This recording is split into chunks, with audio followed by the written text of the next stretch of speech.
मैं बाहर आ गया, सर भी थोड़े दिन बाहर आ जाएंगे। जब भी कोई तानाशाही करेगा तो संविधान उसको बचाएगा। जब भी कोई क्राइसिस होता है तो और एकजुटता से और मेहनत से और एक परिवार की तरह से जुटते हैं। मुझे नहीं लगता कि किसी में कोई डिमोटिवेशन था, बल्कि गुस्सा था। अरे जो सबसे क्रूशियल संकट के समय पे भी दिल्ली की जनता के लिए सबसे ज़्यादा काम करती रही। तो डिमोटिवेशन आ गया था एक तरह से, उसको कितना चार्जर है? नहीं, डिमोटिवेशन नहीं है। लोग जब भी कोई क्राइसिस होता है तो और एकजुटता से और मेहनत से और एक परिवार की तरह से जुटते हैं। और मुझे नहीं लगता कि किसी में कोई डिमोटिवेशन था, बल्कि गुस्सा था और संकल्प था कि हम इस संकट के समय में तो किसी में भी कहीं भी कोई टूट फूट नहीं हुई, कहीं भी कोई इधर उधर नहीं हुआ, तो ये बड़ी चीज़ है। और मुझे लगता है आम आदमी पार्टी की सरकार दिल्ली की ऐसी सरकार है जो सबसे क्रूशियल संकट के समय पे भी दिल्ली की जनता के लिए सबसे ज़्यादा काम करती रही।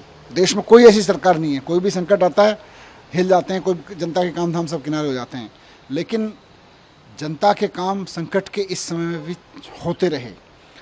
आम आदमी पार्टी की लीडरशिप अपने सबसे क्रूशियल दौर से गुजरी, अब वो निकल रही है धीरे धीरे।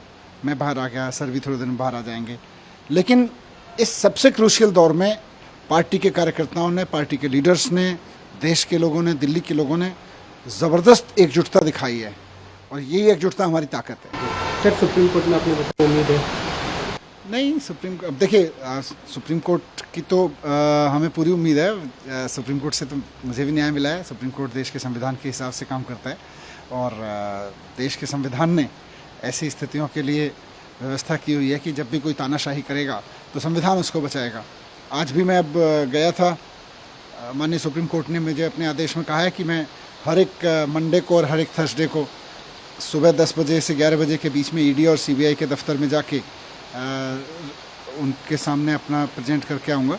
तो मैं आज सुबह सीबीआई के दफ्तर गया पहले, उसके बाद मैं ईडी के ऑफिस गया, दोनों के आईओज़ के सामने मैं मिल के आया हूँ।